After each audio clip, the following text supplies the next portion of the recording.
This week on the TT Show, we're excited about Peter Jackson returning to the Lord of the Rings franchise, but not so excited about Apple's latest ad for the new iPad Pro.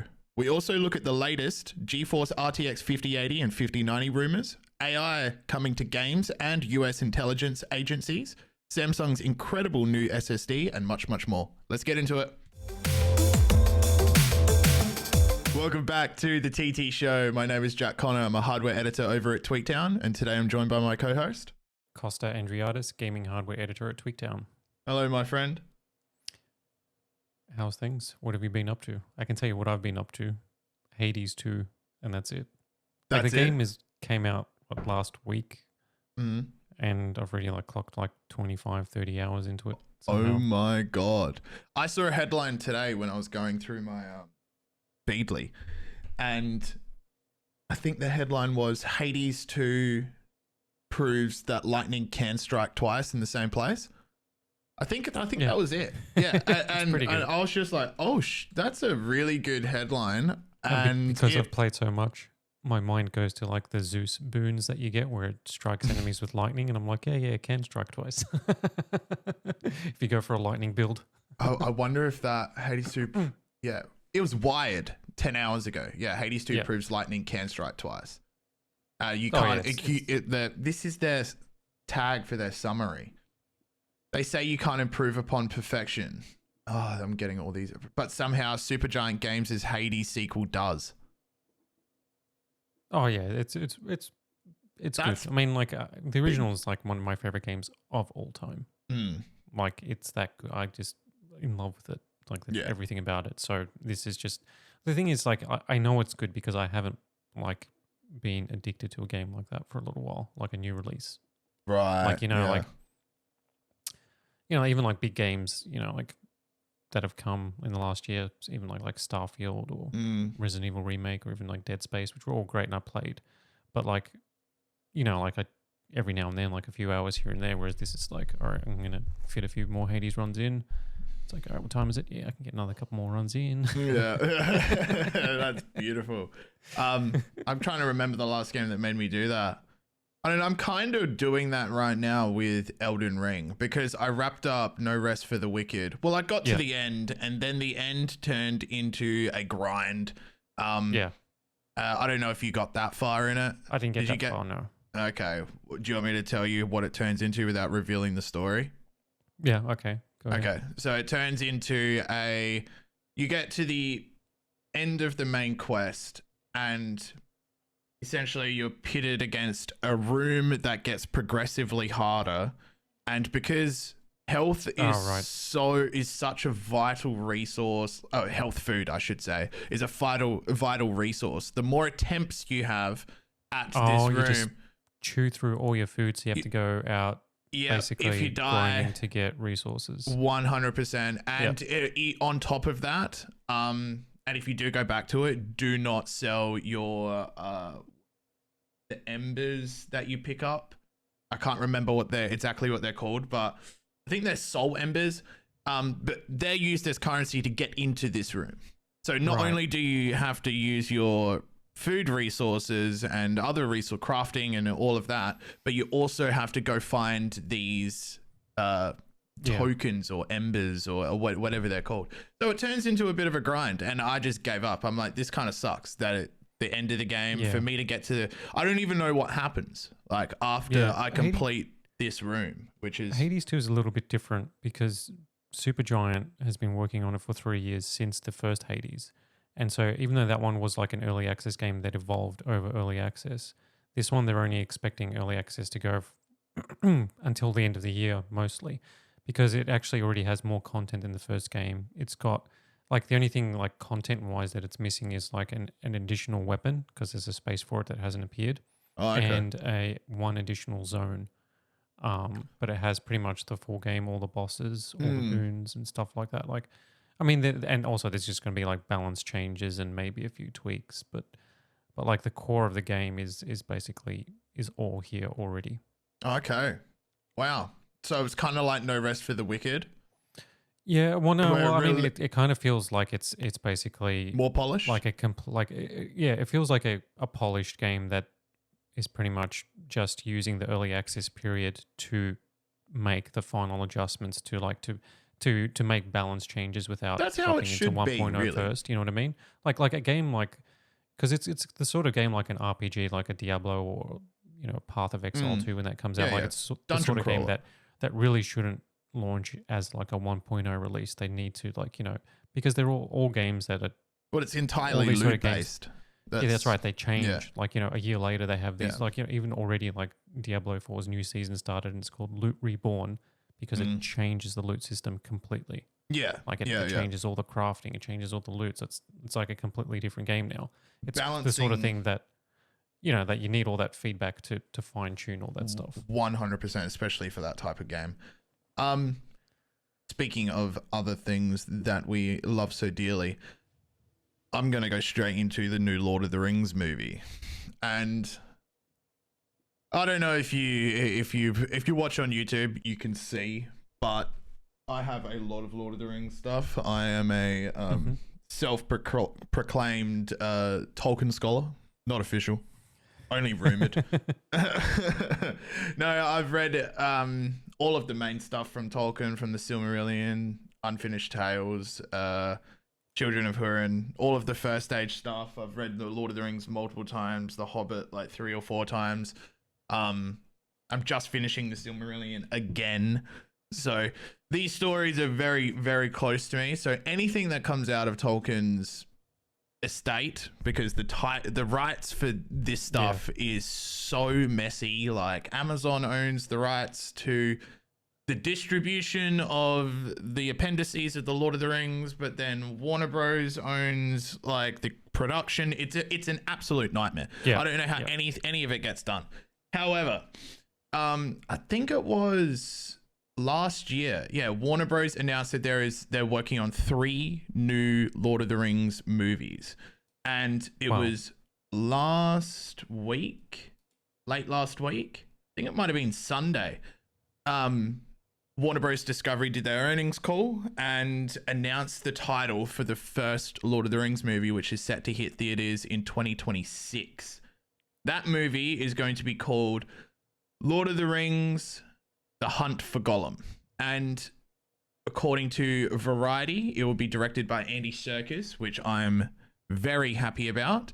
And even he more... played Gollum in the original trilogy. Yep. Yes, and he is also Caesar as well. In one of my favorite modern trilogies outside of the Lord of the Rings trilogy, which is the Planet of the Apes. I really need to get into that because Dawn and War. Yeah, so good. That's all I've heard. I've heard people praise it so much, and I'm like, I really need to get into it because I love Andy Serkis. And just a sidebar: Andy Serkis read all of the Lord of the Rings and the Silmarillion for audiobook. So when you listen to the Lord of the Rings, he's talented. Yeah, when you listen to it, he gets to the Gollum parts, and Andy is just putting on his his straight up Gollum voice. It's awesome. I think he directed all of the motion capture in the Planet of the Apes, like Dawn and War. Yeah. So even though obviously like the director directed the films as well, and obviously a lot of that, but because because it was such a pioneering thing with the original, like in the Two Towers and Return of the King, especially they were like the first movies that kind of did a CG character justice. Before that was the Star Wars prequels, but they were just like cartoons. It wasn't. And there was nothing about it that felt real. Whereas they still look good because the performance is there. Yeah, it's aged beautifully. So The Hunt for Gollum, and this is probably the best news besides there being another Lord of the Rings Tolkien media product coming out, is that Peter Jackson is producing it along with his partners Fran Walsh and Philippa Boyens. They both, all 3 of them, that trilogy of legends made the original trilogy of Lord of the Rings. Yep.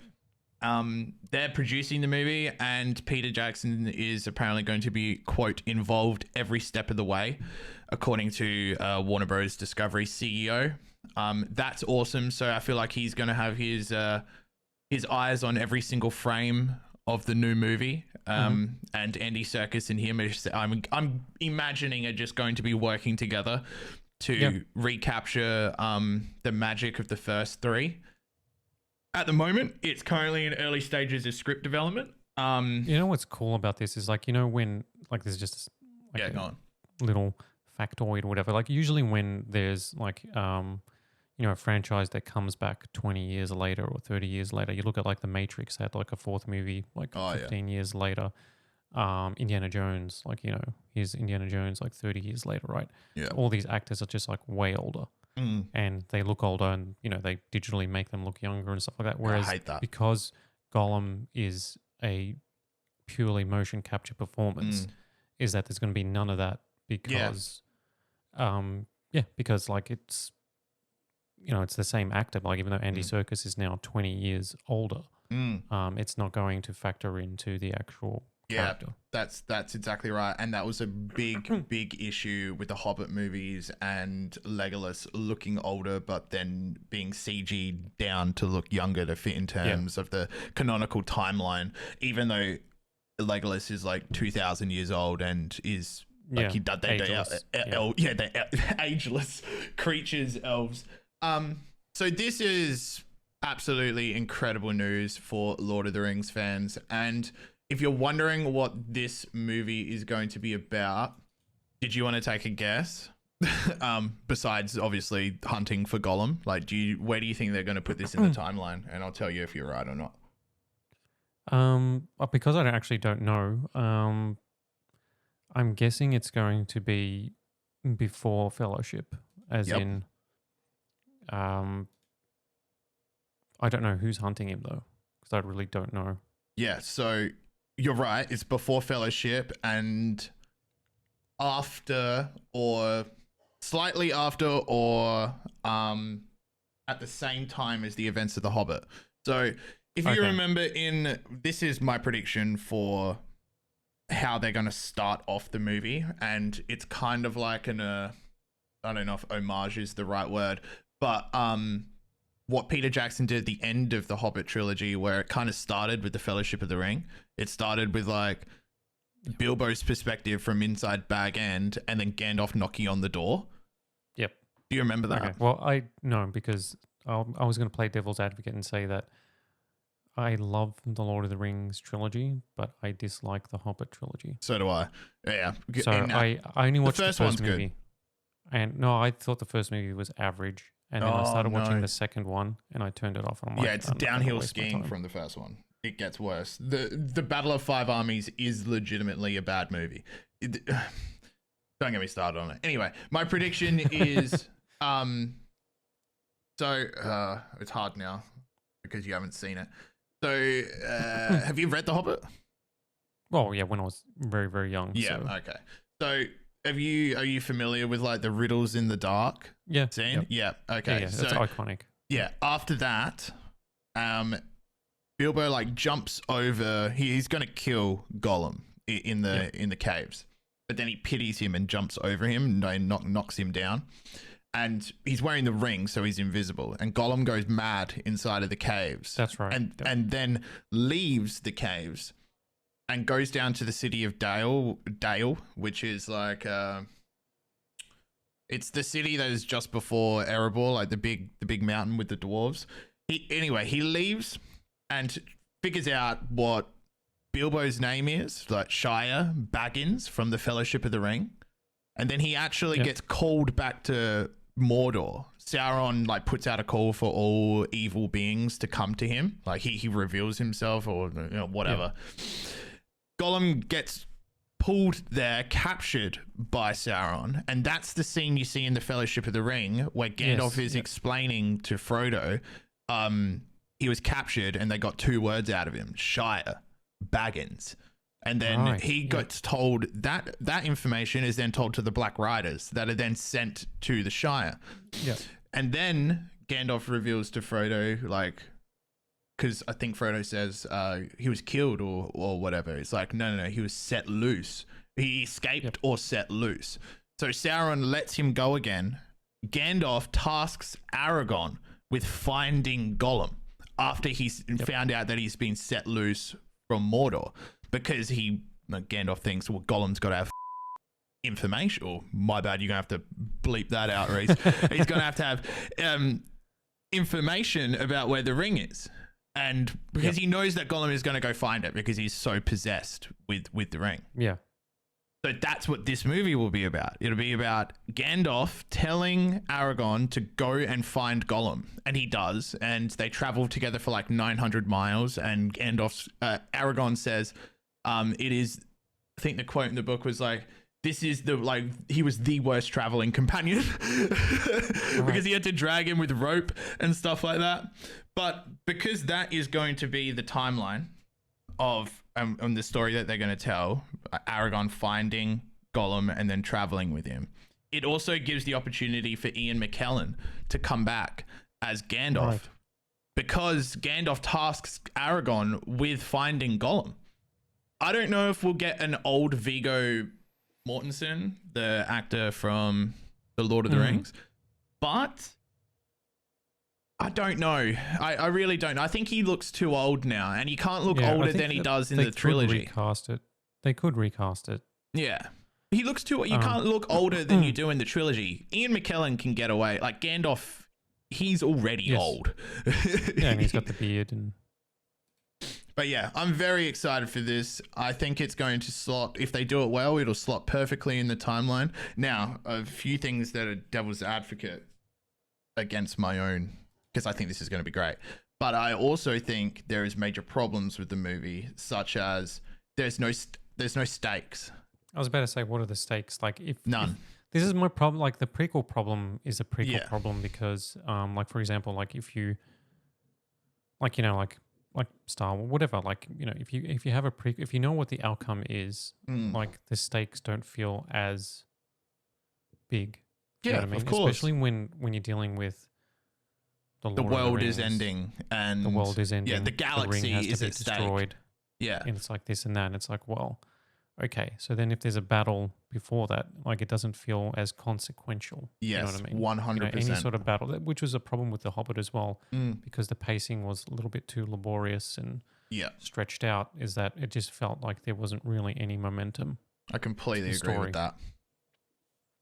Yeah, but I'm interested to see it. But I think Andy Serkis is talented, and I think that you can do a Gollum-focused story and make it very interesting. But then, I you know, like I said, like devil's advocate, like obviously the Hobbit trilogy didn't live up to the potential, or even not at all, or it doesn't hold a candle to the Lord of the Rings trilogy. Absolutely. And then you've got Gollum the character. Remember that game? This obviously got nothing to do with this movie, but remember how bad that game was? From like a year ago. So it's like, you know, like the everyone shat all over that game. So it's not like an infallible series. It's not like, you know, like it can do no wrong. Like, you got the Amazon TV show as well. Right. Like, the new trailer came out for that today. Just a sidebar, and the Lord of the Rings community has already decided that after the transgressions of the first season, it's done. It's written off. And I am in the boat of, we can't get good Lord of the Rings content or media in any fashion if there's not at-bats. Like, there's going to be bad ones, but I don't think... Don't stop making them, because then we're never going to get a good one. Yeah, I don't mind if they continue. Like, these are like franchises. But like, you know, it's also... Same happened with Star Wars. Yeah, well, even like look at the Terminator, right? Because like my brother loves the Terminator. Like the last movie that came out a few years ago, he was like super excited for it. But I go, look, stop for a second. Like this is the track record. The first two movies were great, right? But then you've already had 4 movies after that. So its batting average is like terrible. two for 5. Yeah. So now there's a 6th movie or whatever, you know, like, so it's not, you know, like your expectations have to come down. Expectations should be like low, like, you know, like 100%. You know, like ahead of the 3rd movie, you're like, oh yeah, because the first 2 are like masterpieces for they're timeless. Like, yeah, action, sci-fi, time travel, etc. And then, you know, and then it's like you can be genuinely excited, but like if the track record is like less than 50%, like for movies, it's for, you know, if you count the Hobbit trilogy and the Lord of the Rings trilogy, it's like 50-50. So this could go either way. Yeah. My expectations, batting average or whatever. My expectations are, they're probably a bit high considering who is working on it. Like, my expectations for the Amazon show were quite low. I was more excited about the story because it was based in the Second Age, and which is, I think, is this is another downside of them choosing to do the Hunt for Gollum story, is because that's all happened in the Third Age, and the end of that story is the ring being destroyed, etc. Like all the things that we saw in the trilogy. Yeah. But Amazon going to the Second Age, that has its own perils, and it's so far in the past that it will feel removed from the tale of the Lord of the Ring. Like the Second Age has its start and ending, and that is like, yeah, it's not the end of the world, but it has its own trials and tribulations, and none of the characters in the Third Age, bar a few like Elrond, Gandalf and stuff like that, they can pop up. But all of the ones that we've loved, like Legolas, Boromir, they're not even born yet. So, but the thing is, you can make a if good you're going to do it, right? Yeah, but you just need to go far enough back, or do it. Like it House needs of to the be Dragon. done really well. House of the Dragon is a perfect good example because that's a great show. New teaser trailer out today, by the way. Yeah. Oh, I haven't seen the new one. Oh, but like boy, that season was great. Like it's like because like we've been burned by like Game of Thrones or like fantasy, you know, like the Lord of the Rings series, and there was the Wheel of Time one, and then like the House of the Dragon came along, and you're like, all right, I'll give it a go, and then it was actually genuinely good, and you're like, oh, okay, yeah, it doesn't matter if it's a prequel, it feels comes down Game to of Thrones characters, stories, and like, you know, like characters that you are invested in. So then the stakes doesn't matter, big or small, feel big. You know, and House of the Dragon, I'm pretty sure, was like 200 years before the events of Game of Thrones. So that's, again, far enough in their canonical timeline for it to make sense. And also, so there was no excuse for the Amazon series not to be good, basically. I mean, they spent $1 billion making this TV show. That's insane. $1 billion. But the thing is, like, House of the Dragon looks more professional than that. 100%. 100%. Like, money doesn't mean anything anymore, like, for that sort of stuff. How's this for a transition? Like Dune Part 1 and Part 2, the budgets of those were like a quarter of a Marvel movie, and yet they look 4 times better than any Marvel movie in terms of cinematography, set design, costume, like all the metrics. Is truly a beautiful movie. How's this for a transition? How much do you reckon Apple spent on their new ad? Oh, a lot of money.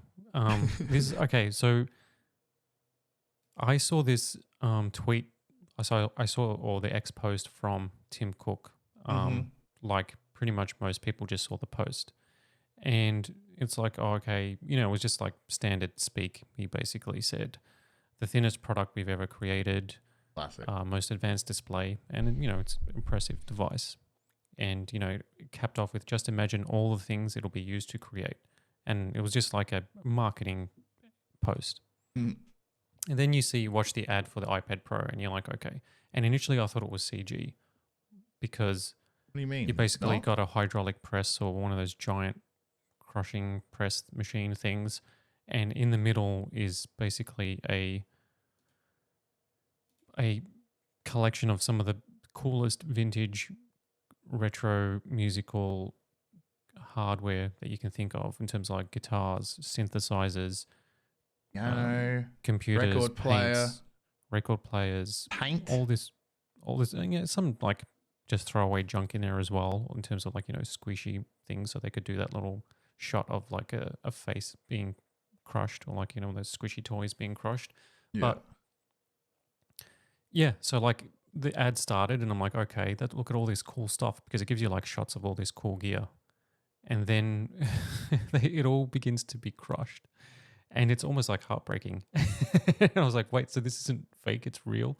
And it turns out that most people had that reaction to watching this ad. What? So the backlash was immediate.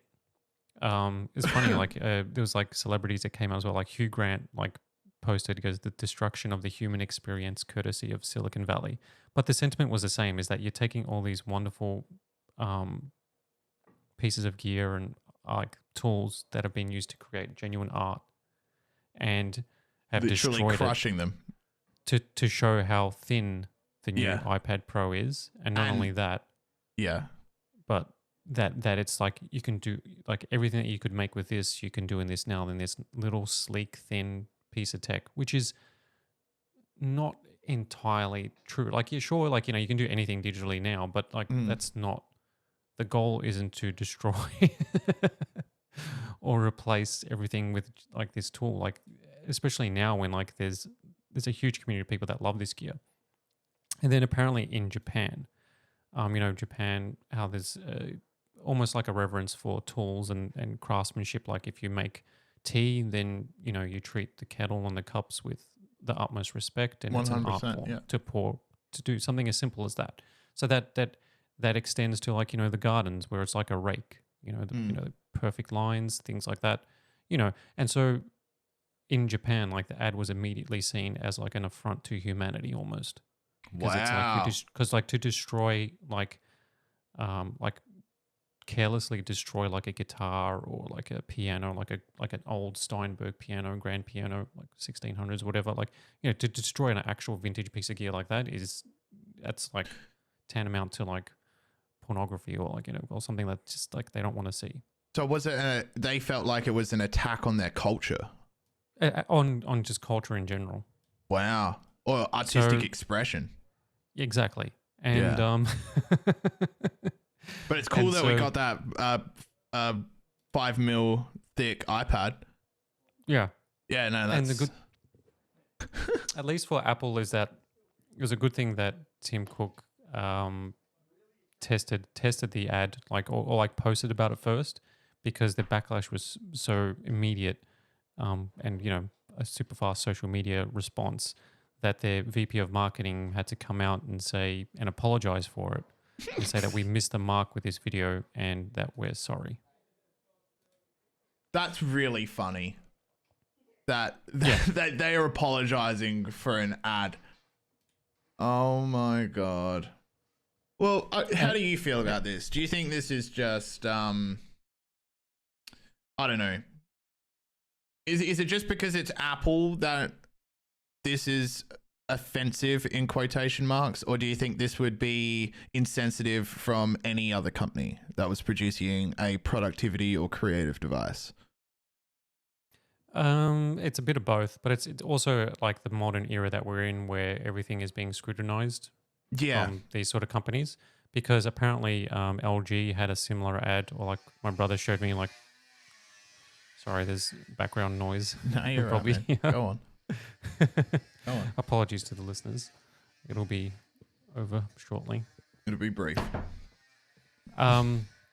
Yeah, so LG did an ad where they crushed like a bunch of stuff with a similar thingo, where it's all about like a laptop or something, or a display, whatever, all this great stuff on this display. So in some sense it is an overreaction, because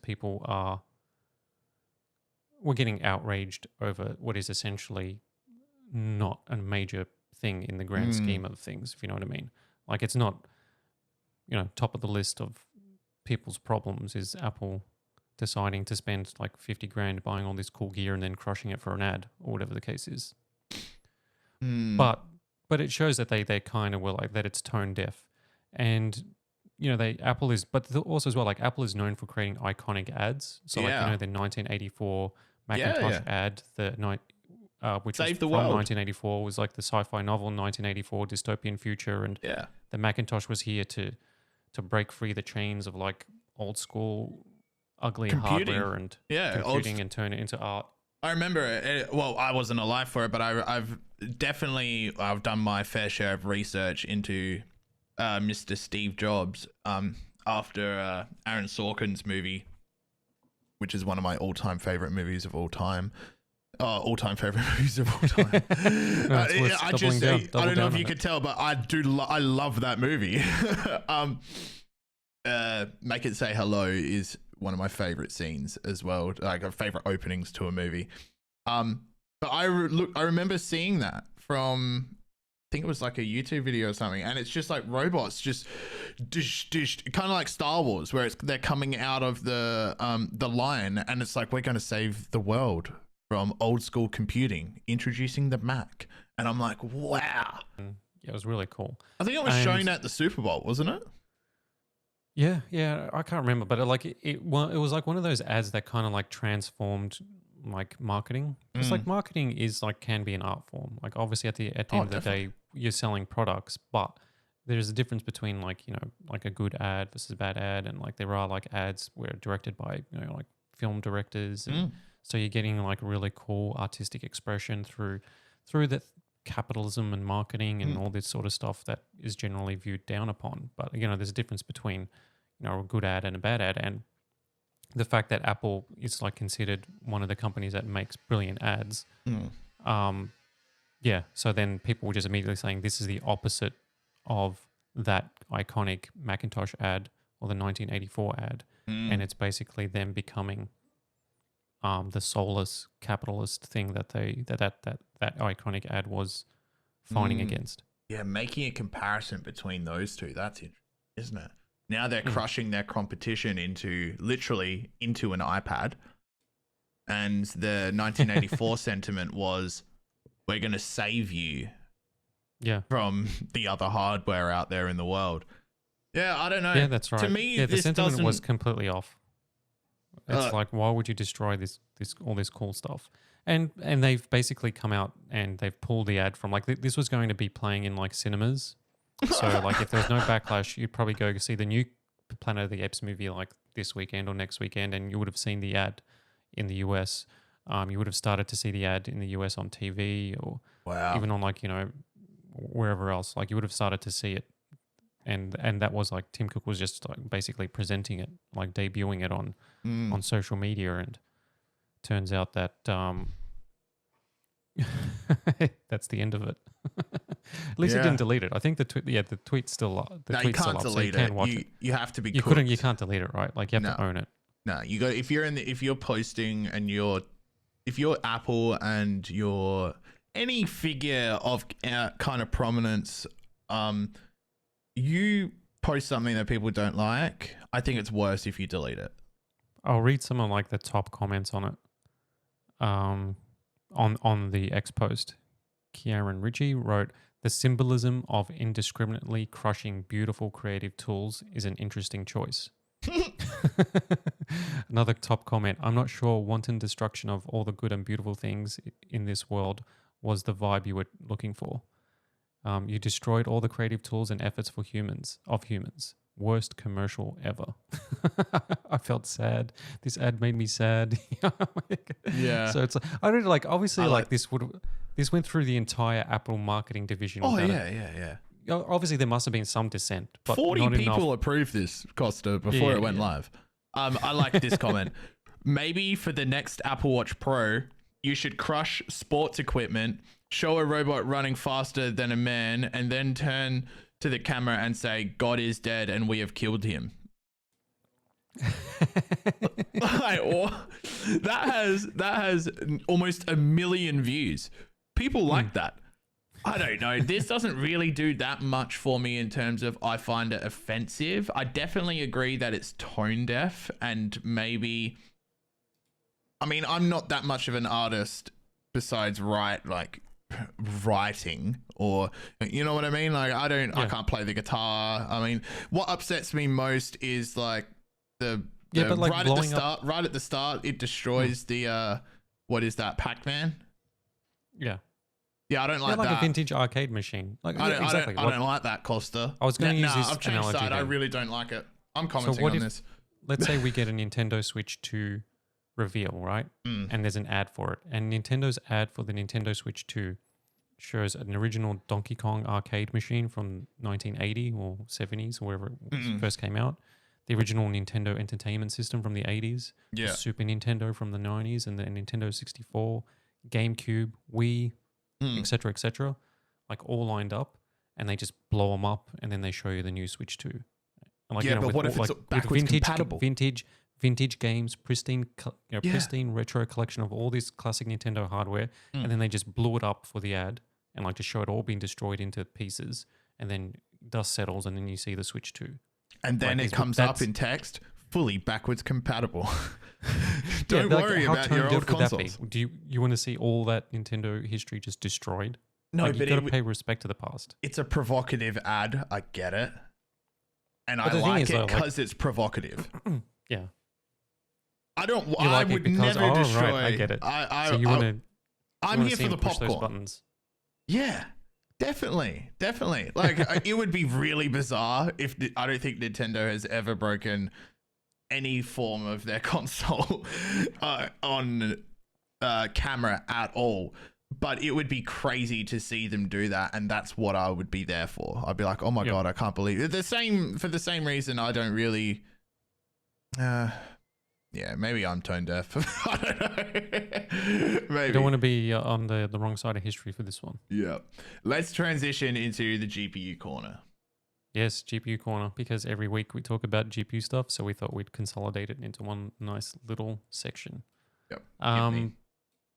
So there's a couple of things, and it's to do with the current generation and obviously next generation GeForce. So I'll start with the latest Steam hardware survey results for April, and whether or not like how accurate these are. There's obviously going to be some discrepancies because it's like an opt-in thingo. But you know, not Nintendo, Nvidia and GeForce, still holding strong with 76.7% of total PC GPU market share, followed by AMD with 15.8%. And it's a bloodbath in terms of GeForce just make up the entirety of the top top 10, and then 18 out of the top 20 GPUs, and the ones that aren't NVIDIA in the top 20 are basically integrated Intel graphics. So basically the graphics on a CPU. So like whether or not that doesn't really count really. Yeah.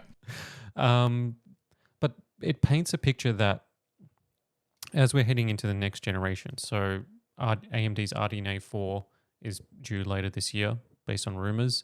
Intel is planning to launch their next gen ARC or their second generation of ARC graphics later this year, potentially. And NVIDIA is going to debut the GeForce RTX 50 series. Yeah. But as we head into that, based on the latest Steam hardware data, looking at the current generation of graphics cards, it seems that the only ones that are successful are the GeForce RTX 40 series, with every single GPU in the Steam hardware list now. Wow. Because GPUs that haven't penetrated are just like allocated into like the other category. Yep. So every GPU is now represented on the list, which includes the 3 super GPUs that were launched in January and February, or at the end of January. The 4070 Super, 4070 Ti Super, and 4080 Super. So they're all in there. But the thing is, the only Radeon card from the new 7000 series that's in there is the flagship 7900 XTX, which came out in 2020 alongside when NVIDIA released the 4090 and the 4080. So every RDNA 4 GPU after that, which is like the mainstream 7600, the 7800, the 7700, different models, XTs, non-XTs, they're not in or even like the 7900 XT is not in the list, which is interesting because those are the ones that would sell more because they're more mainstream, if you know what I mean. Like the 4090 isn't the most popular GPU because, not many people would spend that amount of money on a GPU to begin with. Yeah. The most popular is the 4060 and the 4070, and they're obviously on the lower end, right? That makes sense. So AMD equivalents at that level haven't actually made a dent. Their most popular GPUs are from their previous generation, which are, there's still some available that like being sold cheap, or like even older cards than that. So as we head into the next generation, like it basically, like AMD is probably in a worse position than what they were in the previous gen. Wow. Is what I'm seeing with the Steam data. That is not what... So they got an even bigger mountain to climb, which is not good news because you don't want one company to have complete control of the market, right? No, of course not. It's not good for the consumer. There's no choice. Yeah. They don't have to innovate. They can dictate obviously, prices. Like NVIDIA's, with AI boom, NVIDIA's, there's a race, so they're innovating and whatever else that's separate. But at the end of the day, like there's no incentive for them to drop prices, make things better. Sure, they can introduce a new product, but they're just on their basically on their own timeline, on their own terms. They don't need to react. It stifles innovation. Yeah, which is tragic. I'm just looking at the list right now. It's interesting to me that the 3060 is still at the top. Is that is this correct? It's because it's still readily available, and it's still priced similar to the 4060, and it has there's like a 12 gig version, so that's super popular still. Okay, that makes sense. And the top AMD card is the RX 5080. Yeah, that's an old card. Oh, no, that's a very old card. Isn't that like from the equivalent the 10 series, of a 1060? Yeah. Yeah. Yeah, but the 1060 is still in the top 10. So like, these are old cards, so they're still around. Yeah, but that's insane. It just shows how many people haven't upgraded. Like they probably purchased that 2060, that 2060, or even the 1060 when it came out, and they've just sat on it, just playing 1080p, maybe 1080p at or 1440p 60, medium, low even. It just shows the legs on it. I wonder if that same a good way to explain. I think because what happened as well is that the 3060 price kind of dropped a bit to make way for the 4060. So the 4060 is the same sort of price, $299 USD, and the 3060 was that price. And then but you could get, when the 4060 came out, the 3060 is kind of dropped a bit. And the performance difference outside of the LSS3 and the 4060 being way more efficient in terms of power usage and stuff like that was only 10, 15% or 15% or something like that. Right. I remember 15, 20% max. It wasn't a massive generational leap. It was a more efficient, better version. But then if the previous model drops in price, then it's well, I'll just get that because it's $40 cheaper or whatever. And at that sort of price range, that's make or break for a few people in terms of putting a build or what they want to spend on a GPU, or if it's just a 1080p card, why go all out? But the 4060 is moving up the charts now, and the 4070 is proving to be pretty popular. But these the Steam numbers sort of go up and down randomly between each month. So 1 month the 4070 will be up by 1% and then down 0.5% like it is here, or that's just based on Valve not capturing everybody's when you install Steam, you don't say, I'm sending all my hardware data to Valve. Yeah. They don't do that sort of thing. It's every month, or when if you install Steam, I had it come up, if you install it on a new piece of hardware, there's a good chance that it'll, on a new rig, it'll come up and say, do you want to share for this? Do you want to be involved in the hardware survey? And yes or no. So it's randomly chosen and stuff like that. So it's not 100% accurate, but it doesn't change dramatically. Yeah. You know what I mean? It's the same sort of GPUs in the top 10. It's the same, we're seeing the same sort of traction with stuff like that. So it's been going on for years and years now. So Valve stand behind the data, so we can only go by it as pretty accurate or a good reflection of where the PC gaming market is. How many users do you think opt into the hardware survey? That would be how much Valve thinks is relevant to be able to get a thingo. It's I think it would be a few millions, right? Yeah, or even 1 million, or it would be a percentage. I think you only need to do a sample of 10% or whatever, or to get it when they do election counting, and when they, even though 10% of the votes have been counted, but they this is where it's tracking, and that's pretty much how it's going to stay. When you deal with 100 million, obviously PC hardware is way more complicated than a binary choice. But once you deal with huge numbers, and then if you have a big enough number, you can correlate, extrapolate out. Yeah. And however they're doing it, I'm assuming that's how whatever number they're picking is based on that. Yeah, that makes sense. Did you want to talk about the 5090 and 5080?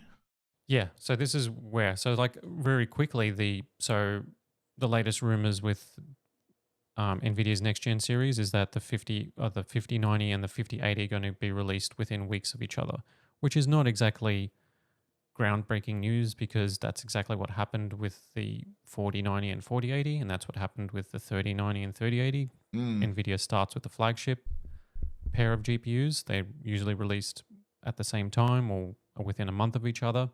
And then months, however along in the cycle, then they release the 5070s and the 5060s and the laptop models and then refreshes and stuff like that. It'll be the same sort of cadence. But the interesting news that I find is that the 5080, right? So like if we remember last year when the US government introduced sanctions for GPUs in markets that included China, big market, obviously, for AI specifically, is that they said any piece of hardware that's below this, that is this level of performance or higher is banned. Effectively, you cannot ship it to that region, and it's a list of countries that included China. And what happened was that the most powerful GPU on the market currently for gaming, which is the 4090, was effectively banned. And NVIDIA had to do some sort of tweak to get like a 4090D out in China. And then people were able to bypass and overclock it to get the same performance. And it was a little bit of a back and forth. And is it banned? Is it unbanned? Is that going to be banned too? And then the US government came and said, you shouldn't be doing that. Like, just so if you're going to try and circumvent our restrictions, we're going to, there'll be punishment, right? Yeah, penalties. And so, which brings an interesting point that was pointed out by it was like a YouTube channel. I think it was like Moore's Law is Dead and a few other people. Yeah, was that essentially like, and this is like either based on sources or even an educated guess, right? So what does this mean for the 50 series? Now, China is a massive market for GeForce. It is for PC gaming is big in China, like obviously because console gaming isn't really a thing there. Yeah. And GeForce cards are popular, right? And so NVIDIA has two options. Is that anything? So basically the 5080 and the 5090 are going to be not ever be released in China. Or they have to do the same sort of thing and create a 5080 that's like a Chinese version that meets the sanctions. Now, based on the information that's out there now, is that the 5080 could have been designed specifically to meet the sanctions, to be a flagship GPU that falls within the current restrictions. So it's going to be cut down. So it's going to be cut down. So at best, the 5080 could be like a 4090 in terms of performance. That stinks. Because the 4080 was more powerful than the 3090 by enough of a margin to be like, okay, that's a great GPU. And then the 4090 was a massive leap over the everything else. So what this means, and this is sounding like the approach, because what has leaked from previous leak is that the actual GPU chips, right? So there's this thing called SMs, which are, let's just say it's just like one of those things that like this has, the 4080 has this amount of SMs and the 4090 has this amount, and the number goes up as you go on the stack. Yeah. So based on like the GPU chips that have been leaked by various sources for the 5080 and the 5090, including Copite, whatever that guy on X, whatever, is like a known leaker, is that GB203, the 5080 will have 96 SMs and the 5090 will have 192 SMs. And that 96 SMs is like very similar to what the kind of like the existing 4090 is. So this is where you kind of can speculate. So basically it seems that the 5090 will not be released in countries. It's just going to be US based. And there's no version of that GPU that will be released in those countries just because it's going to be too powerful. Way too it's powerful. Going to be, if we at a minimum 30-40% more powerful than the current 4090. Yeah. Which means there's just no chance to cut it down with it being the same GPU. So what do? If you're NVIDIA, you want to have a flagship in all regions, a global one. And the flagship will be the 5080. But in order to release it in a market China that has millions of gamers. That is probably one of the most successful markets for GeForce based on the amount of people that are gaming in the region. They design a global 5080 to meet the restrictions, which is a shame because, Can you sell or can China buy 5090s, 4090s from Australia and other countries? Or is it just shipping? So NVIDIA, the US government has put sanctions on NVIDIA shipping anything more powerful than a 4090 to China from the US. I think that includes retail, yeah. Like you'd have to do like... or is it a global ban? Like no NVIDIA cards above the 4090... 4090 and above can be shipped to China. Yeah. So even if they're sold to like MSY here in Australia, and then Chinese buyers, they fly down. They'd have to and then buy it here and then take it across. Yeah, that's what they'd have to do. No, but the thing is online, so you won't be able to send. There's an import ban. There's an import ban as well. So like it is something that, or an export ban. Sorry, is what it is. So it's an export ban. So they can't. You can't export it, which includes shipping it from retail. Retail, okay. I was maybe it's just I mean, I'm not familiar with export and import laws. That's my understanding of it. Like I'm not like this is like it gets into like a gray area that like at the end of the day. I was just curious. We're worried about. I mean, we're interested about like these GPUs and how they perform, and like the fact that there's like geopolitics that are interfering with this sort of stuff is annoying. It's annoying our performance hikes, Kosta. Yeah, I understand like why NVIDIA would do it because it's like you got a huge market and you want one product, which is the 5080, and so it makes sense for it to be a 5080 everywhere. Now, that just it's just going to be a shame because then it possibly means that GPU is just not going to be all that exciting. Like it could be like unless it's like it's a super efficient version of the 4090 and that will make it interesting. But then at the end of the day, it's not going to be groundbreaking if its performance is just similar to a 4090 for gaming. Well, what happens to the future generations? Because China is such a large market. Then the 60 series won't hit China at all. What? This stifles all generational leaps because of how dominant that market is. And look, I don't know the percentage for NVIDIA's earnings on how much revenue they generate from the Chinese market, but if it's a substantial amount, this could hurt more future generations than the 50, 90, 60, 70. Well, does this mean like the top GPU for the next generation would be the 6070 in China? Yeah. Yeah. And then the generation after that, like the 7060. Yeah. You know what I mean? And then they will never get a more powerful GPU than the 4090. No, than the 4080. Then they'll end up developing their own chips and they'll be able to have something more powerful than that internally, and then it becomes like a market that nobody even bothers with anymore. Like it is a shame. Like with PC gaming hardware, like I don't think, because I mean I understand because you can retrofit, you can use, a lot of people are buying, put it this way, 4090s for AI, right? Because of the VRAM and the amount of GPU horsepower you've got, right? Just raw power. And the NVIDIA codecs and all that sort of stuff that their software aside. So like I understand like why, but like at the end of the day, like GPUs, like gaming hardware should be exempt from all this sort of stuff. Yeah, maybe they could put some kind of software lock on a, let's say 5090 that doesn't allow it to be used to train AI models, because correct me if I'm wrong, the US government was concerned with AI, China getting to the point where their AI is more sophisticated. They have more hardware, and they will essentially win the race to artificial general intelligence. That is a massive. They got more money to spend, basically. Yeah, that is the massive factor, and I'm pretty sure the US government called it it's like a national security risk, because they're worried that they're going to develop their AI for military purposes, as opposed to them doing the no. They get to do it first. That's what these This is what- sanctions. it's so they're, silly. They're like, hey, yeah. we get NVIDIA's US. We get to do it first. If you go, you wait. Yeah. So Exactly. I mean, this. Yeah, it is kind of gross that geopolitics are involved in all of this, and it is going to stifle performance, at least in China. Yeah. Those poor Chinese gamers.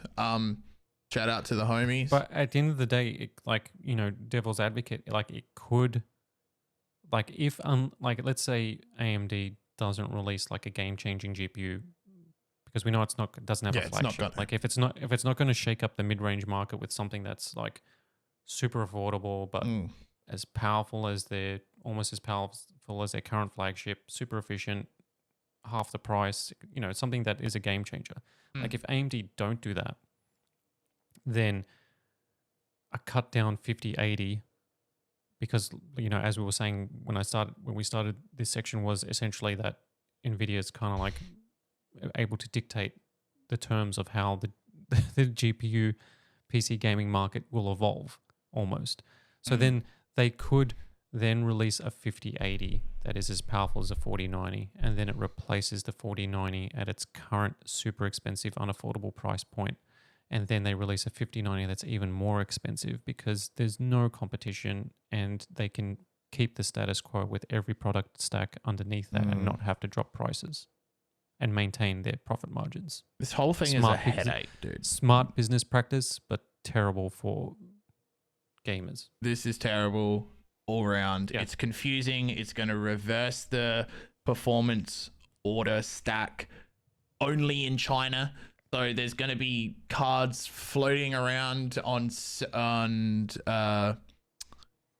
markets that are going to be 5080, but it's the it's going to be 5080. It's which one is this? Is this the Chinese version, or is this the one that is made in the US for US players? And there's going to be a 15% performance difference between those two cards. The tech is already, it's hard for me to imagine back when I first started getting into this stuff, how overwhelmed I felt with all of this terminology.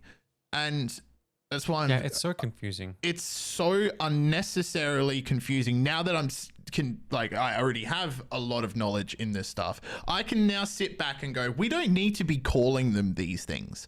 The freaking monitor naming stuff is the prime example of it.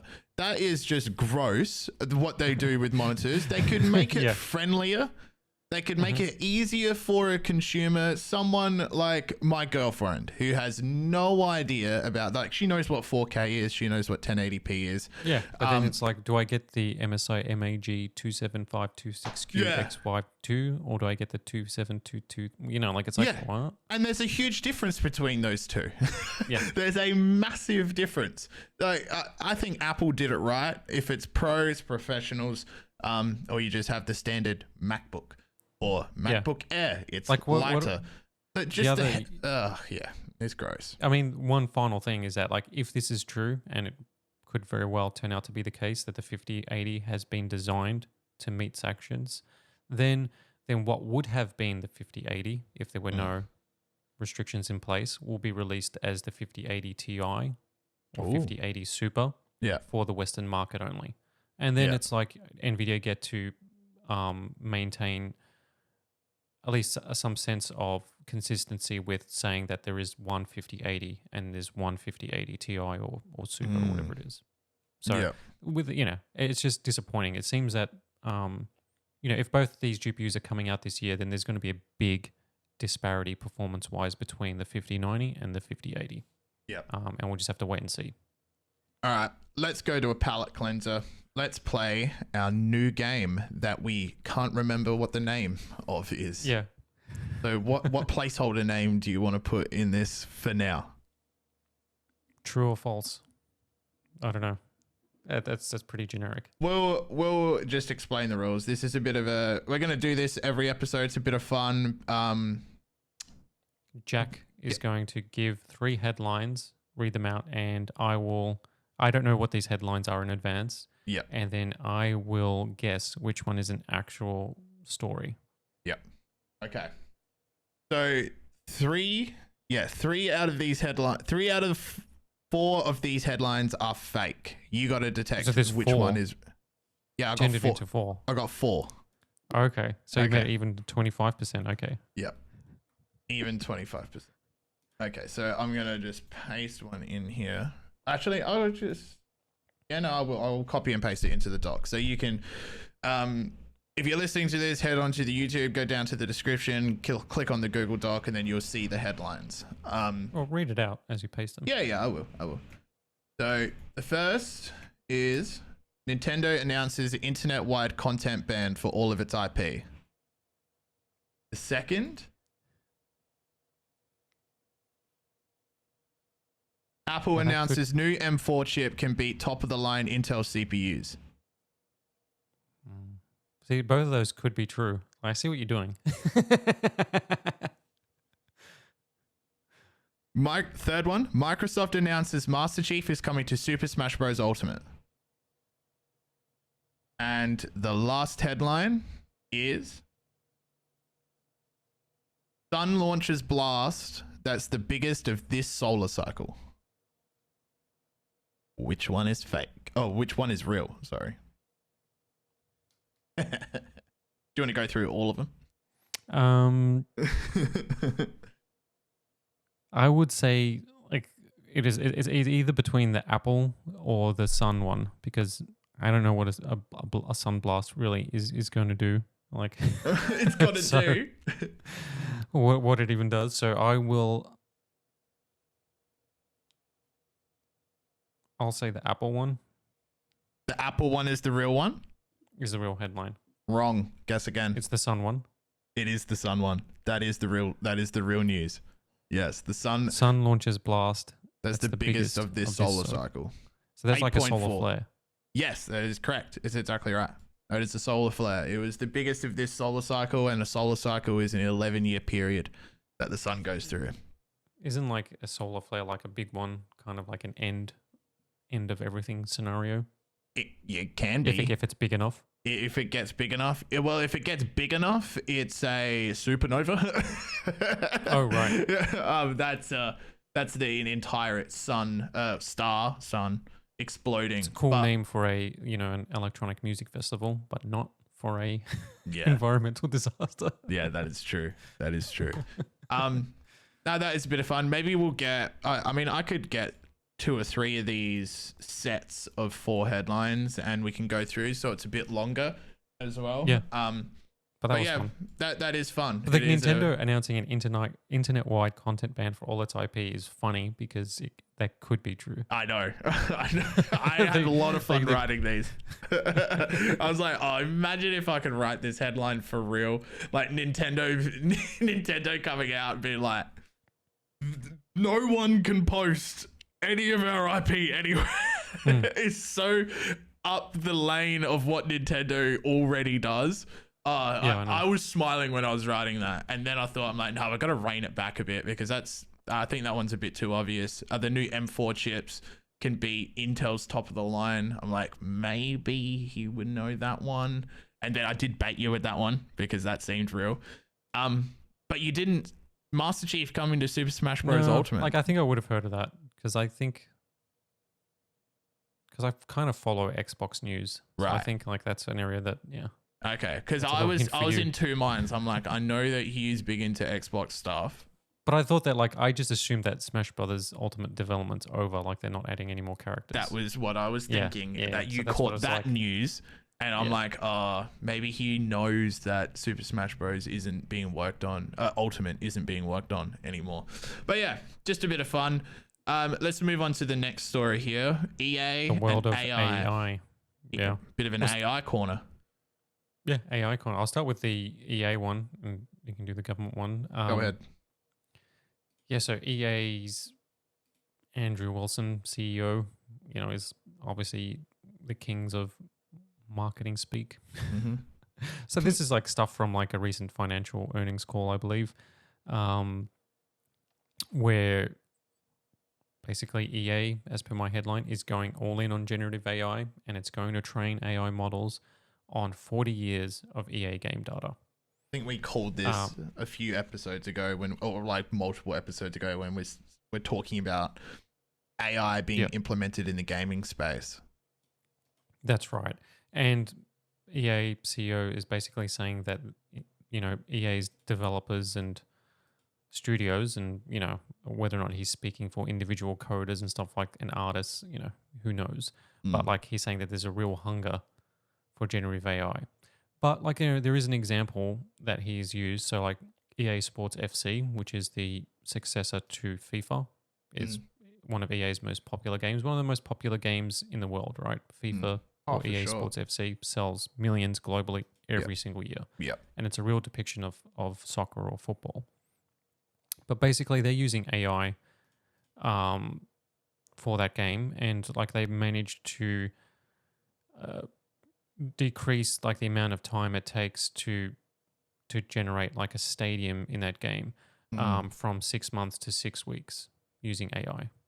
So like, like if there's a real world stadium, they go out and they photograph or they model it and whatever else. So they, and then populate it with all the sort of detail so it feels like you're playing at Wembley Stadium or like GTA Olympic Stadium. Yeah. Yeah. And so like to create a single stadium in FIFA or EA Sports FC, it took 6 months. Wow. So they got that down to 6 weeks with AI. So that's like an example of it assisting in the development process. So in that sort of sense, it makes sense.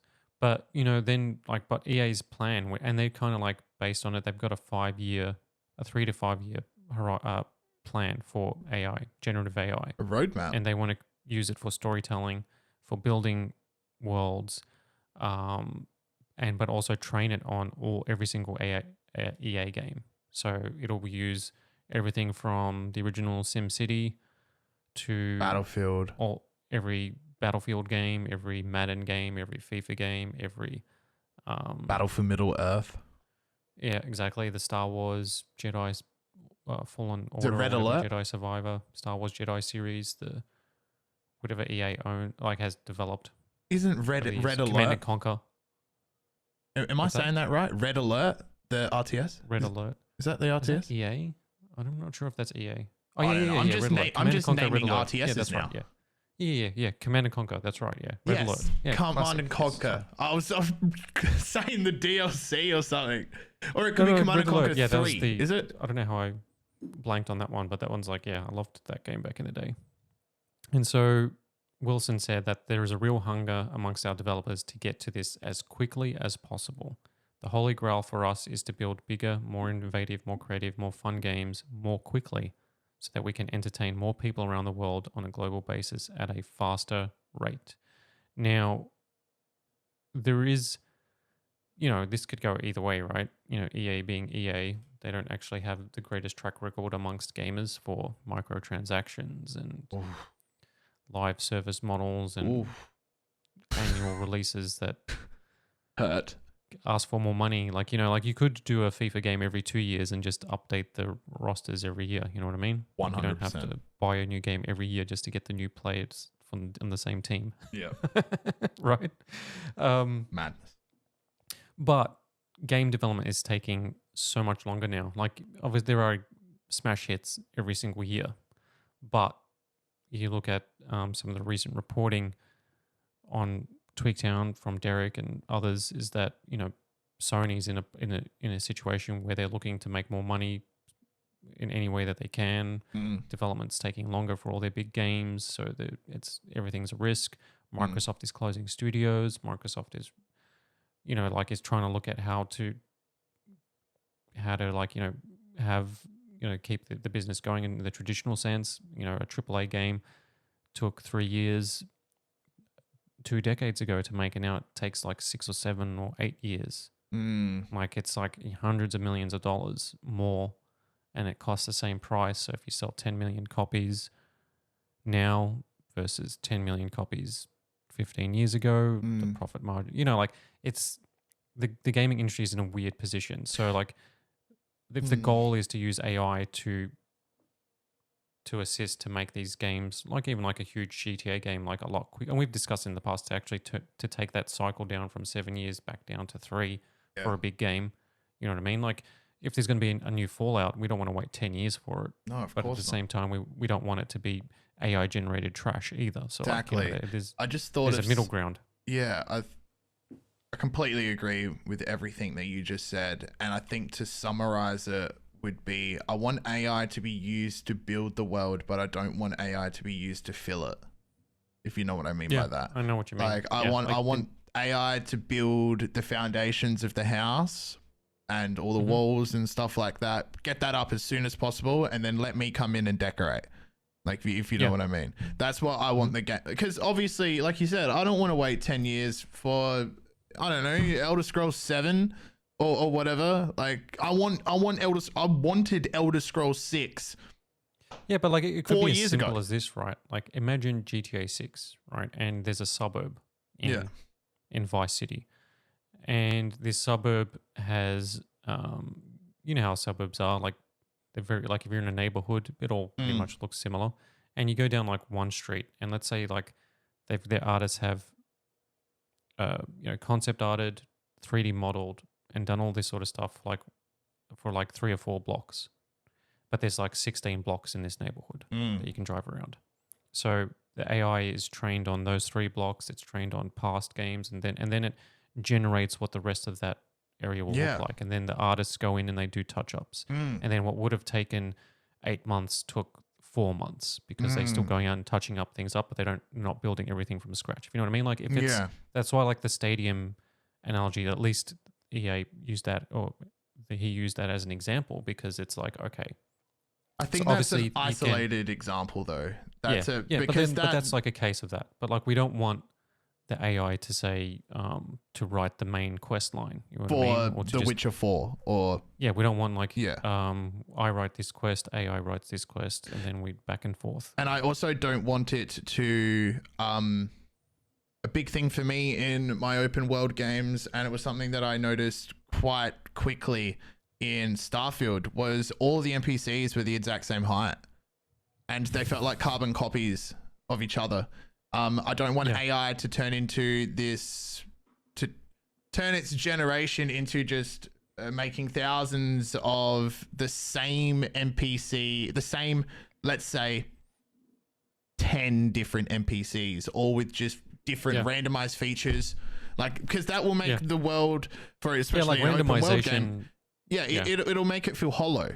And that's a big problem with open world games at the moment, is like they release and they always go too big, and then the procedural generation isn't that great. Yes, but if this can maybe complement it and put some more variation into the NPC generation side of things, because maybe the artists are pressed for time, they can't make as many NPCs. Maybe this will be the tool to be able to go like, okay, cool, now we can, instead of making 10, we can make 500 different, so the world feels like it's teeming with a variation of life. That's how I want it to be used. But obviously we're going to have some sloppy titles that's going to feel like AI gen titles before we're going to have a good one. Like I mean, it's weird. Like I mean, Steam, like we covered on a while ago, and that story did really well, was that Steam is now allowing AI games with AI generated content. The problem is that we're going to see a lot of just AI generated art, right? So we're going to see how it's questionably generated. Like, and we don't want, like, for example, let's say Square Enix with the Final Fantasy series decides that for future games, it's going to use AI to generate all the art for the worlds and stuff like that. And all this, and basically that the AI models are trained on every single Final Fantasy game and all their internal concept art dating back decades for that. So then they instead of a team of 50 artists, they have 5 or 6. So they get rid of all these artists, and then the AI is just generating art that looks like Final Fantasy art, but then it's, you know what I mean? Like there is a point where it starts to impede on expression or actual like progression in art. Like for example, like AI generated music is going to generate something that sounds similar to something, but it might be cool, like it might be catchy for all we know. Like, you know, it could be decent. Like, but is it going to be like a proper, like, you know, you could probably, like, you wouldn't, there's no chance it's going to be groundbreaking or truly transformative, if you know what I mean, like the best soundtracks or the best cinematography, the best art. Like, you know, there's always trash, and AI is going to just slot in nicely, right? Because not all art is great, not all games are great, not everything looks fantastic, but you know what I mean? But you don't want something at the level of The Witcher, like you said specifically, to then become AI generated, where it almost looks like a photocopy of a photocopy of a photocopy. Yeah, that's exactly right. Of what it should be. That's exactly right. Yeah, look, this is going to be a fine line that developers are going to have to tread. It's Yep. I'm going to stand more on the optimistic side of things here, because I really can see the potential of AI generation tools. I think gaming, so. Like gaming, it just needs. It's like with great power comes great responsibility. This is like you've been given the power of creation, the secret flame for all my Lord of the Rings listeners out there. Yeah. Don't wield it irresponsibly, because if you produce people already don't like AI generated images. If EA starts releasing let's like say the next Command and Conquer, AI was helped to use it and it's crap. That's it. People will just burn the series. They'll be like, well, you can never make another one again. EA has officially over. You can like do serious damage to IP if not brand. Not used carefully. And like, you know, this is potentially just purely CEO talk. Yeah. You know, and Andrew Wilson said, like, you know, we're going to use it not to replace what we do, but to augment and enhance, extend and expand what interactive entertainment can be. And that is very, very corporate speak, but that should always be the goal, right? Like, is like a tool. Like at the end of the day, like, you know, I mean, I think we've talked about in the past, is like AI, if it's like any other tool, is, you know, it assists you. Like, you know, even like programmers, right, or game developers, you use Unreal Engine, which is a tool set, right, to help you build 3D worlds. You're not coding every single 3D character, every polygon and things like that, having to come up with a machine language to represent these pixels on a screen. Yeah, it's not a custom engine. You don't have to spend like 6 months trying to figure out how to do that. Yeah. You just do it. Drag and drop from Unreal Engine. Yeah. Yeah. So like if it's another tool to that level, then yeah, fine. Like DLSS is AI powered. That's used to upscale. Like, you know, if it's a tool that's helpful or transformative, it's not invasive either. Yeah, that's right. It could be pretty cool to see what can come from it. So, I pray, because our games. Oh, I don't know. Can you hear that in the background? Barely. Okay. But, well, I've got stuff going on here as well, apparently. So apologies, listeners. But I'll just finish off what I was about to say. The games we will get, if this tool is used appropriately and responsibly and complementary to what they're already doing in games, is going to make them, it could make them 10 times as more, 10 times deeper. It could, I'm just thinking about the potentials for open world, like that. Yeah. In particular, that genre of gaming could be blessed with a tool like AI generation, because we'll get so many more games. It won't take so long to make an open world would have title. benefited from that, right? Like the exploration on the planets with actual generative AI would have made them more interesting. Oh, it would have made it way better. Each planet has its own species based on the color of the materials. I mean, it currently has like all this procedural generation, but it's just all bland cookie cutter stuff. It feels lifeless. Like randomized from like a list of like 50 options, and you've seen one, you've seen two, you've seen them all basically. Yeah, the locations, and this sounds lame, but they lack soul. Like they lack the feeling of this is a place that is lived in. You know what I mean? Like when I went to a place in like The Witcher 3, and I just, you know, you stumble into a pub, or, you know, into a town that you just find. It feels like those characters have been living there for a while. You walked into a town. Yeah. It's like, oh, I wonder what these people are up to. Yeah. And like you actually, like you see someone, you're like, you kind of like get a general sense of what their life is like. And that's what you want when you get somewhere in a game like 100%. Let's scoot on over to Samsung. Oh, sorry. the one final thing with this one is that because the EA has a timeline of 1 to 3 years and 3 to 5 years for AI tools, the next Battlefield, which is currently in development, there's almost a guarantee that it's going to feature some sort of generative AI in the development process. Yeah. So that's a touchy one to go we'll with. see how that goes. That's a touchy one to go with. Let's scoot on over to Samsung and the world's first petabyte SSD. So, hold on, did I skip one of your stories, sorry? No, it was your AI story on the government. Yeah, do that one quickly. Oh, sorry. Hit pause on Samsung's petabyte SSD Yes, while I open up my calculator for the fun stuff. Yes, do that, and I'll quickly go over this story. Hold on, where is it? Trying to find the link. No, where is it? Right there. Okay, so keeping on the AI train here, Microsoft has gifted US intelligence agencies a one-of-a-kind AI model.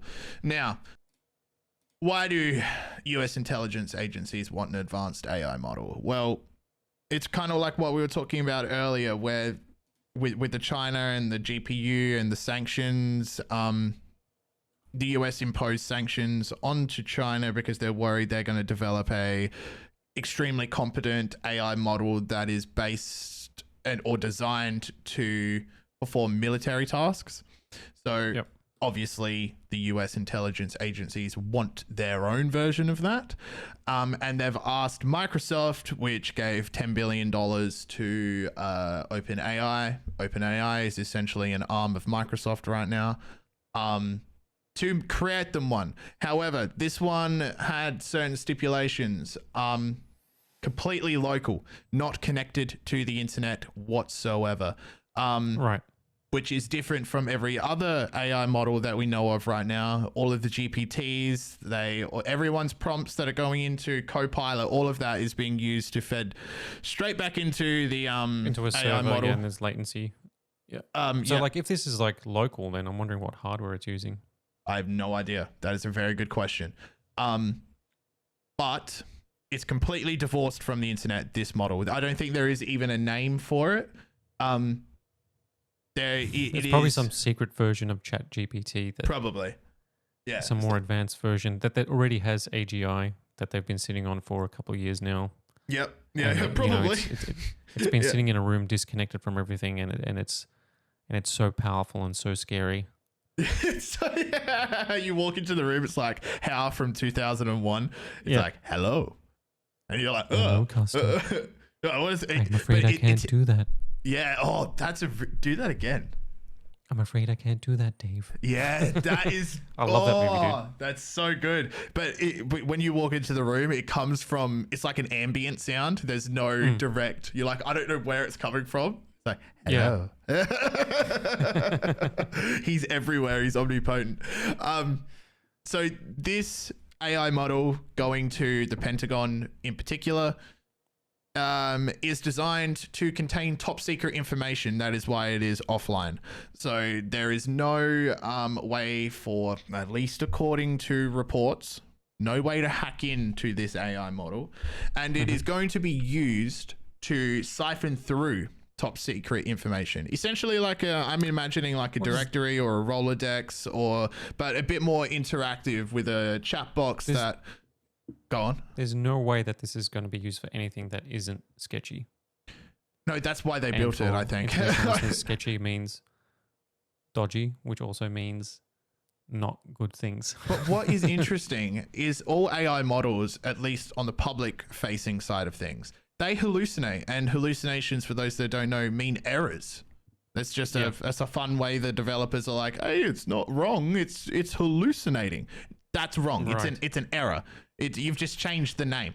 It's bad information. Trying to make it sound cool. Yeah. Let's call it hallucinations and no one would think it's wrong. No, it's wrong, dude. It's wrong.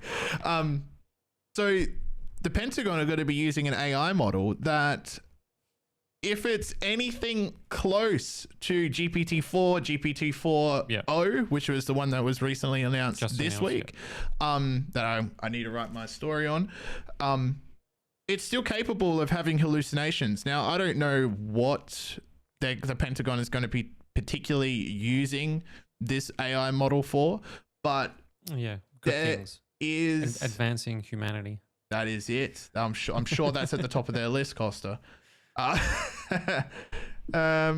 but I'm guessing it's going to be used to run warlike simulations, geopolitical decisions, where based on the information that is within the AI model, you can ask it, okay, if I ban the 5090 from China, what are going to be the economical, geopolitical, and let's say physical ramifications of such a decision? And then beep, beep, beep, beep, beep, beep, beep, and spits out a response. Like it's got to be something like that. Why else would they have it? It's not just like a complex. It's not like, oh, we need Steam for all of the top secret information. Like we need a directory. Yeah. They would have one of those. What are they running? XP? Like, come on. They have it. Government organizations. I wouldn't be surprised if there's a few Windows 95 machines. There would be still hovering around the Pentagon. I would walk in there and throw up. No, but it's got this AI model. If it's being fed all of the top secret information, it is offline. It has to be used for simulations of future events in some kind, whether that be war or like geopolitical decisions or something. It's not just going to be sitting there just it's like an advanced filing cabinet. No, it's not. It's not going to be. It's not going to be. It's deployed. It's generative. It's generative AI. It's not just that's a filing cabinet. Yeah, it's not like like a sorting system. Yeah. So this is what the assistant director for the CIA for the Transnational and Technology Mission Center said to delegates at a security conference last month. There is a race to get generative AI onto intelligence data. And the first country to get AI onto its intelligence data will win. And he says, I want it to be us. It's literally a race. And the GPU sanctions are a part of this. 100%. Oh, guaranteed. Yeah, these are all tied into the same thing because, you know, NVIDIA is and this is why powering all of this. Why the 5080 launches as an underpowered device because of these silly war games. Yep, that's exactly right. Do you want to scoot on over to the world's first petabyte SSD? Oh, yes, because this sounds so cool. Yeah, I don't know why storage gets me going in a certain way that is exciting, because I remember when I first got into tech and stuff like that, SSDs were becoming the most important part of the PC. Yeah. And I was explained the difference between SSDs and hard drives, and it blew me away. I was like, wow, I can't believe humans did this. Like, it was one of the first moments where I was holding hardware. I'm like, wow, we got it down to that. That's crazy. Like, and like, it took consoles to catch up, right? But like, if you look at the PS5 and the Xbox Series X, like, if you were to ask me what's the best feature about these current generation consoles compared to older ones, hands down, SSD. Yeah, the fast Gen 4 and Gen 5 or Gen 4 SSDs. The NVMe drives, right? That's right. Yeah. It's just night and day. Oh, like it's like there's no comparison. That is storage. Easily the best. Yeah, easily. That's why, like, you know, when I went through my NAS last week, my storage, like I switched to SSDs, NVMe Gen 4 storage, like 7.2 gigabits per second, like transfer read speeds. Love it. Silent and so quick. Like if I select something on Plex from any device, it's like poof, straight away. Boom. Love it. Can't beat that. Yeah. So let's talk about a petabyte SSD.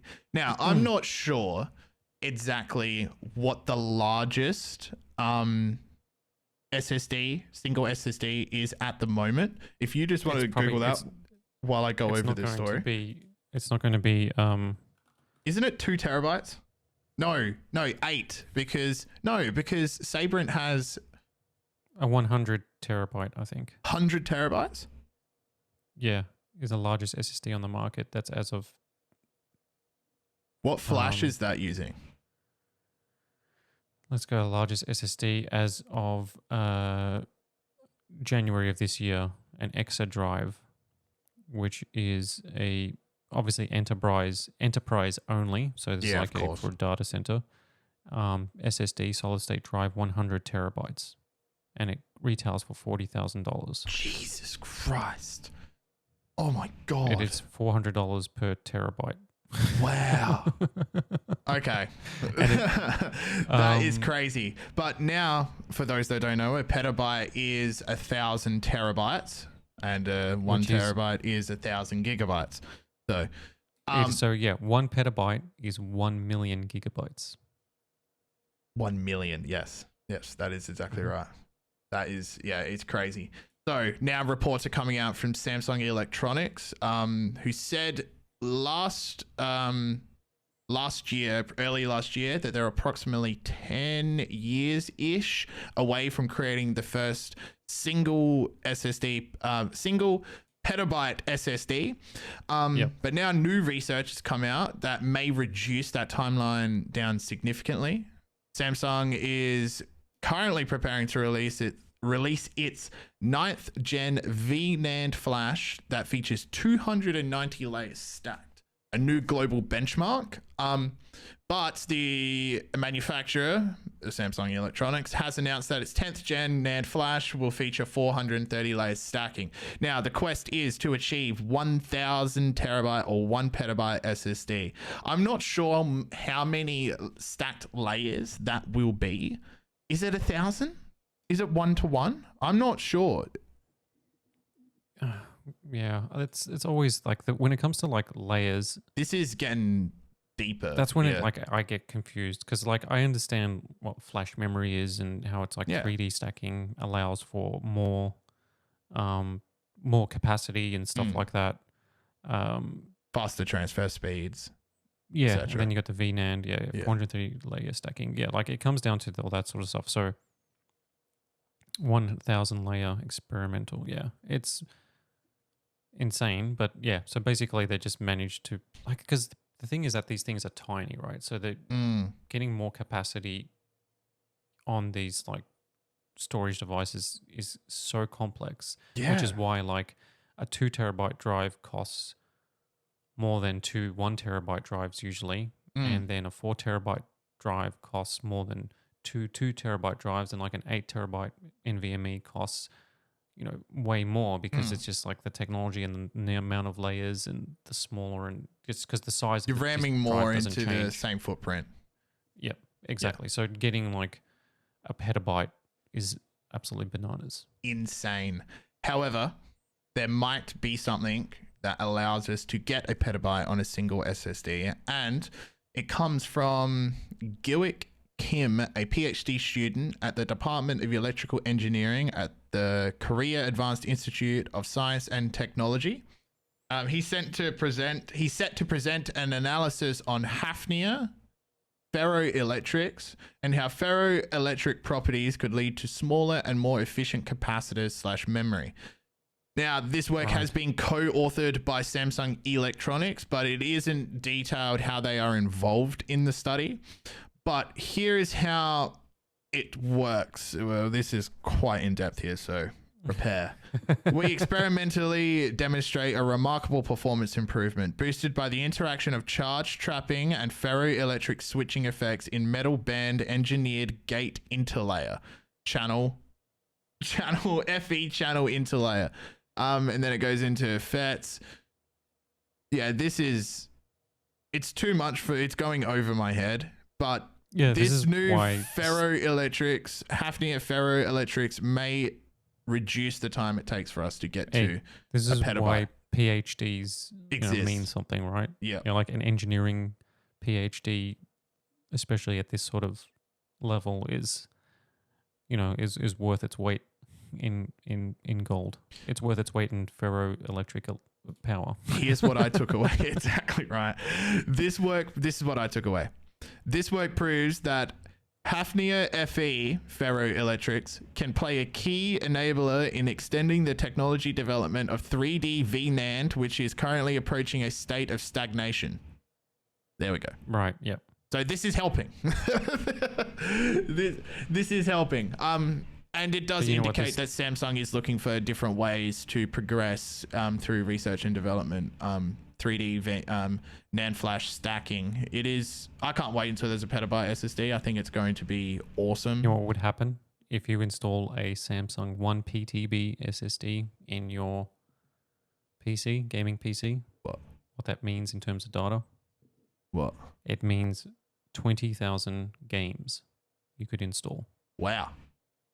Oh my God. You know what 1 petabyte is in Call of Duty terms?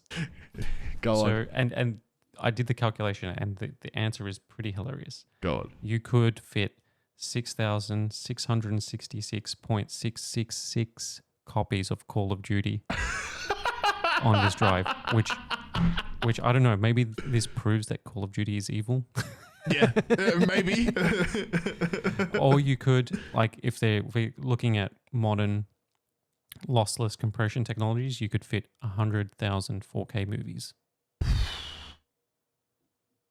That's a lot. 100,000 4K movies, 20,000 AAA games. Right? That's a lot. That's usually looking at about a 50 gig, or 6,666.666 Call of Duty installs. I don't think you would ever have to get another SSD again. Oh, dude, no chance. There's no way I could fill a petabyte. But then again, I didn't think I could fill a terabyte when I had it. Yeah, I know. And then I quickly filled a terabyte. Well, remember, I'm older than that. So, like, I remember when there was like a 10 gig drive came out. I'm like, whoa, Yeah. 10 gig. Yeah, I'm not going to be able gig. to fill that. Yeah, I remember my mum bought me an 8 gigabyte USB-A dongle, and I was shocked that I could fit. Like, I remember being poor, maybe 13 or 14 years old, and copying and pasting Word documents into a on Windows. I think it was Windows 2000, or I can't remember what Windows version it was, but I was just trying to fill up the USB, and I was blown away that I could have thousands of Word documents on this thing. Like, I remember like when Apple still made iPods, and and they had like their biggest capacity ones. I know they had like, I think like 16 gig or like 30 gig, and you're like filling it with MP3s, like thousands of songs, and you're like you're never going to need more storage than this. Yeah. But then the problem is that like now file size is just like people got lazy with their compression, right? Like, games installs are now 100, 50 gig minimum for a big game. Call of Duty's 150 gig. Movies are now like a single 4K movie is like 10 gig for like a good quality compressed version. So it's like, file sizes have just gone huge. But even with that, like just based on these numbers, you're not going to fill a petabyte drive. Not at all. On that note, I think we should leave out the next story because I enjoyed that ending right there. I reckon that's fine. Ending on a petabyte, and how many was it? Like 6,000 copies of 6,666.666 devil sign Call of Duties. Get me a petabyte. Samsung, hurry up. Hafnia, whatever, electronics, let's go. Let's go. Make it smaller, make it bigger. Let's go. Thank you very much for listening to this episode of the Tweak Town Show. As always, all of the stories that we have talked about in today's episode are in the description below in a Google Docs link. You can head on over to that. You can see a bit of the behind the scenes work that we do for the shows as well. There's further reading. There's links all in there to all of the stories. And yes, thank you very much for listening. Go head on over to the YouTube. Give us a like, comment, and subscribe. And if you're watching or listening on YouTube, you can listen to the podcast on every other podcast platform. Do you have anything to sign off with, Kosta? No. Stay tuned for next week. We'll have more stories and another headline battle.